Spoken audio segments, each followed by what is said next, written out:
नमस्कार, मैं हूं आपके साथ हर्षिता और आप देख रहे हैं जेएन न्यूज। खटीमा के ग्राम दमगड़ा में प्रशासन की कथित मिलीभगत से 120 एकड़ जमीन पर खड़ी फसल ट्रैक्टरों से रौंदकर नष्ट किए जाने का गंभीर मामला सामने आया है। पीड़ित जमींदार का आरोप है कि बिना किसी पूर्व नोटिस के कोर्ट के आदेश का हवाला देकर जमीन पर जबरन कब्जा कराया गया।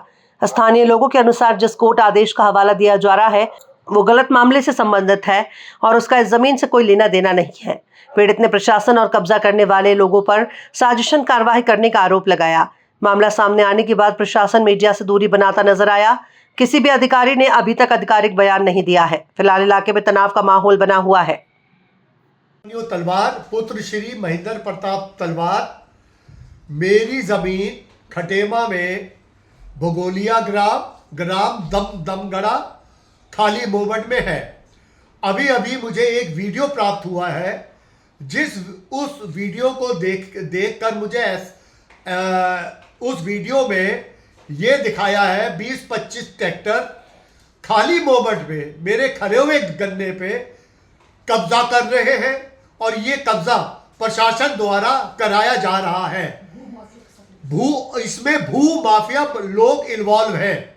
खुलेआम गुंडागर्दी हो रही है उत्तराखंड में और मैं बार बार फोन मिला रहा हूं। मेरा फोन भी थाने में उठाया नहीं जा रहा है।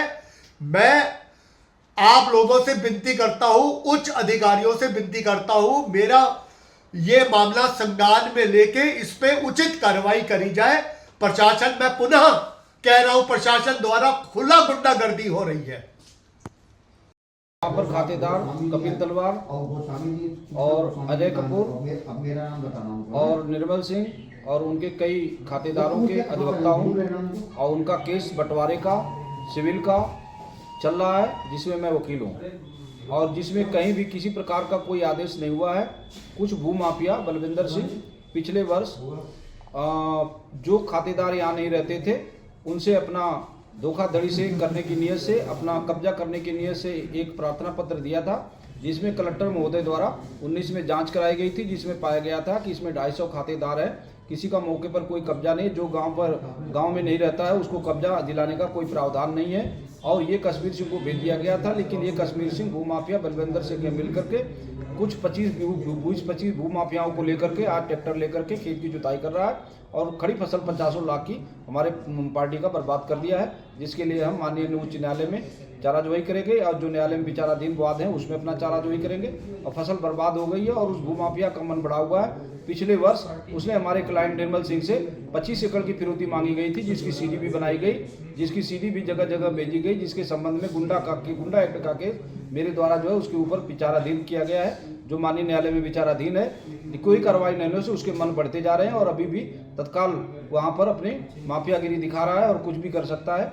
ये गृह क्षेत्र सीएम महोदय का है और उनके द्वारा भी उस पर कोई एक्शन नहीं किए जाने से उसके मन और बढ़ते जा रहे हैं और प्रशासन उनके साथ मिली भगत करके खड़े होकर के कार्य किया जा रहा है। परगनाधिकारी महोदय द्वारा मेरे से पूछने की कोशिश की मेरे द्वारा कि माननीय उच्च न्यायालय के आदेश में ऐसा क्या लिखा था, और मेरी बात भी हुई थी। मैंने कहा था साहब इसमें कुछ नहीं लिखा तो ऐसा क्या करेंगे, लेकिन उनके द्वारा कुछ बताया नहीं जा रहा और मेरा फ़ोन भी रिसीव नहीं किया जा रहा है और मेरे क्लाइंटों की फसल को बर्बाद कर दिया गया।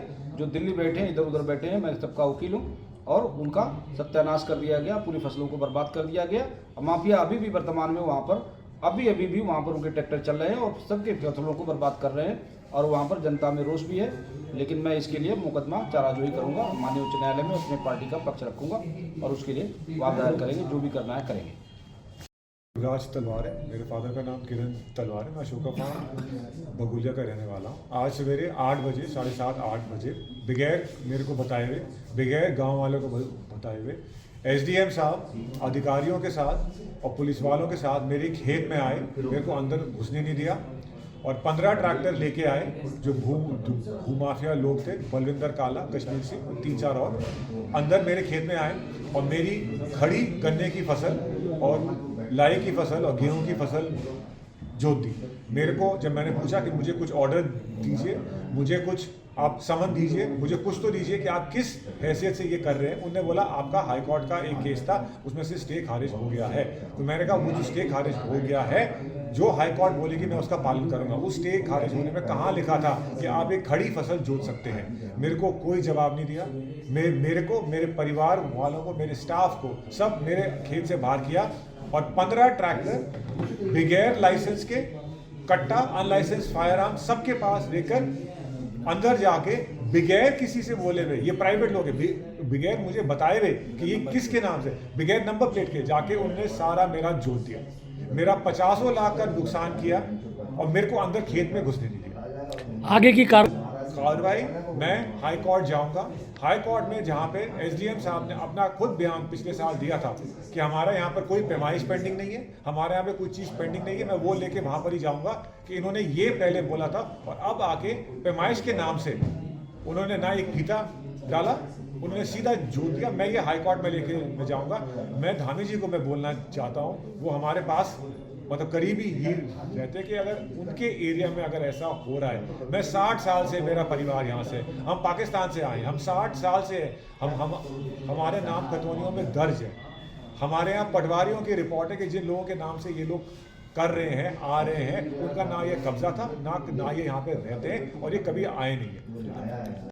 सम्मानित पत्रकारगण, हमारे सीनियर अधिवक्ता और अधिवक्ता साथी हमारे जिनके साथ घटना घटी है, युवराज भाई हमारे, मेरे को कॉल जब वहाँ से आई कि ऐसी घटना घट गई है, मैं मौके पर गया पूर्व सैनिक और हमारे कुछ अधिवक्ता साथियों के साथ। मैंने सबसे पहले मैं माननीय उच्च न्यायालय का भी जो निर्णय है वो स्वागत करते हैं, हम उनका पालन करेंगे। तो लेकिन जब हम मौके पर गए, हमने एसडीएम साहब से कहा कि आप हमें वो आदेश दिखाइए जिसमें ये फसल को रौंदने का जो आप काम कर रहे हैं, कि ऐसा कोई आदेश है। तो उनके द्वारा हमें कोई आदेश नहीं दिखाया गया। वहाँ के एसओचओ जो थे देवेंद्र गौरव, हमने कहा आपके पास कोई ऐसा आदेश है? उन्होंने बोला एसडीएम साहब के पास कोई आदेश है, और हमसे वार्ता करने को तैयार नहीं था। दूसरा विषय मेरा उनसे ये कहा कि हम माननीय न्यायालय का स्वागत करते हैं और जो भी निर्णय है उसका अनुपालन करेंगे हम, लेकिन वो मालिक कहाँ है जिनके नाम पर जमीन का जो भी कोर्ट का आदेश है वो मालिक को तो सामने चाहिए।